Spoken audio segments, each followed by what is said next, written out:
Welcome fight fans, welcome to my channel. If it's your first time on my channel, please like, subscribe to my channel, and leave a comment on the comment section. I do answer all comments, and I love a fun debate about boxing, So we're gonna jump right into it. Last night it was a very, very great fight from Ryan Garcia.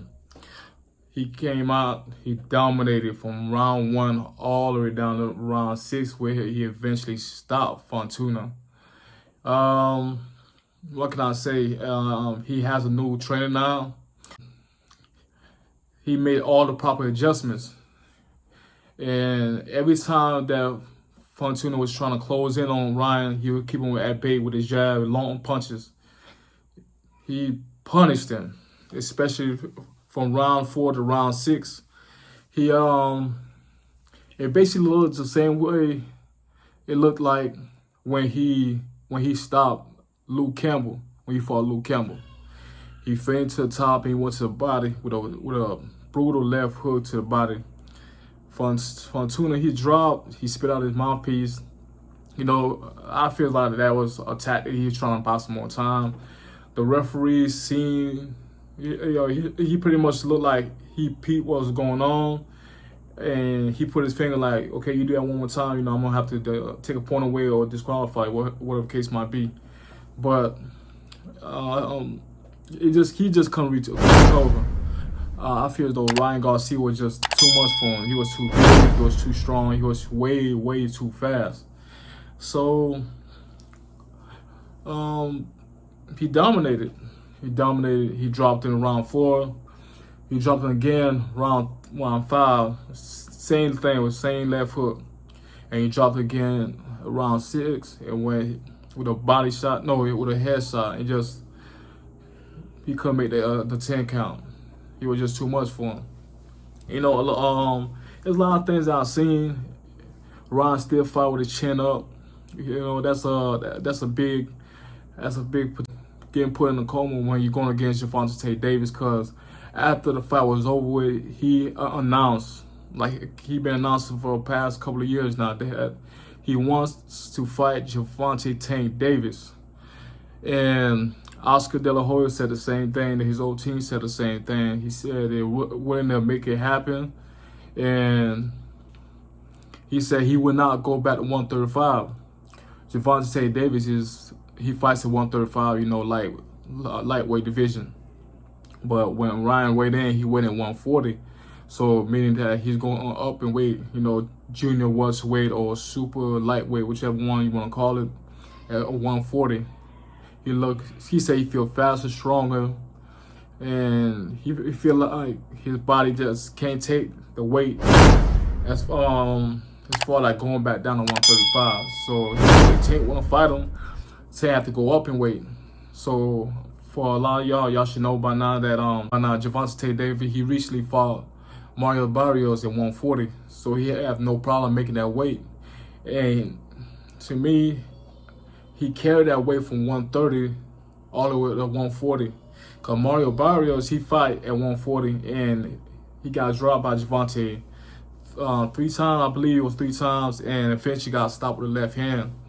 Mario Barrios went up 7 pounds north to welterweight, and he fought Keith one time to Thurman, and Keith couldn't do what Gervonta Davis had done. And that's why I feel like Gervonta Tank Davis have welterweight power. Yeah,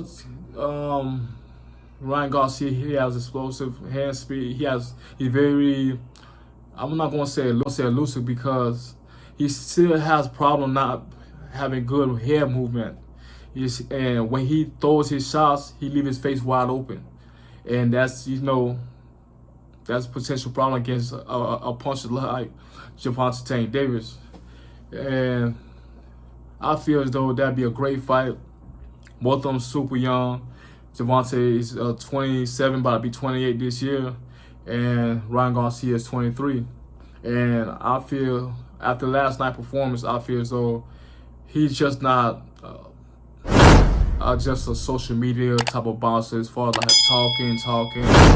And I want to see him fight bigger and better competition. Don't get me wrong, I'm not discrediting him for his performance last night. I think it was a very, very dominant performance.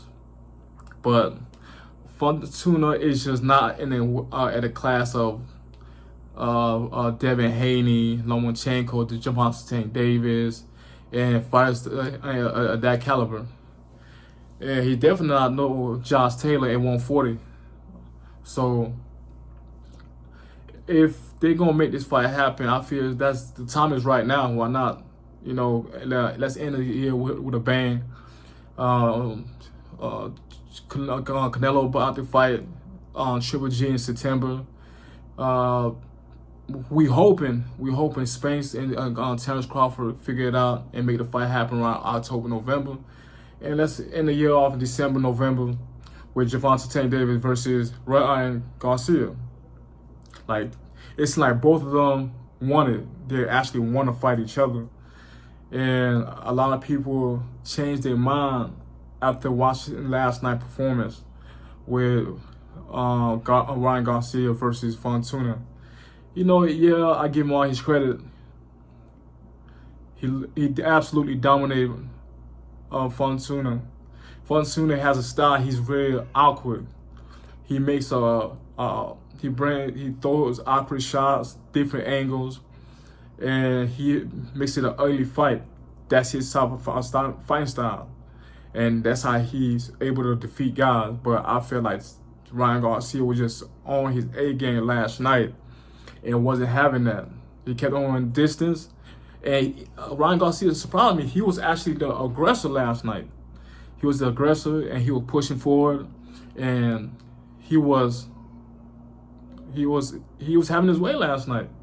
But to me, watching both fighters, you know, these levels, this big levels, and I feel as though Fortuna's not in no Devin Haney, Shakur Stevenson type of level, Gervonta Tank Davis, and those top guys that's fighting right now. As far as like young fighters, hungry fighters, Fortuna's just not. You know, sure enough, he has fought Robert Easter, now he fought Ryan Garcia, but he's not on Devin Haney or Shakur Stevenson or Gervonta Tank Davis level. And I truly believe that Gervonta Tank Davis have welterweight power. He can hurt you with both hands, and he has a high boxing IQ. A lot of people are still stuck on, oh, he's just a knockout artist. If you watch the Rolly Romero fight, he set it up. He figured Rolly out. And within like third or fourth round, you seen the difference.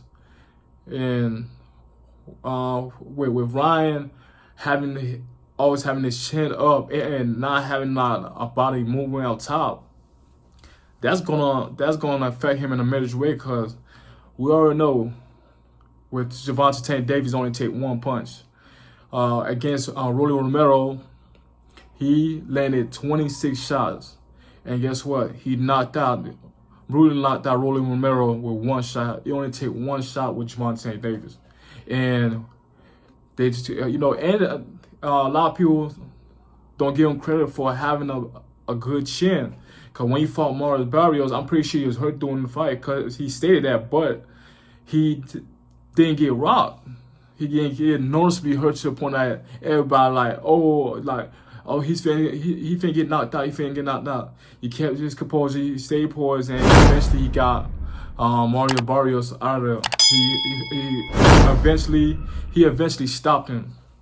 That's what's most impressive to me, because Maurice Barrios is 5'11", 6 foot.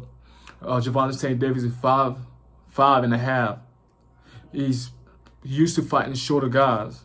I mean, he's used to fighting taller guys. He's a shorter guy. He's only 5'5.5". So he used his explosiveness, right, to actually make up for the height difference. And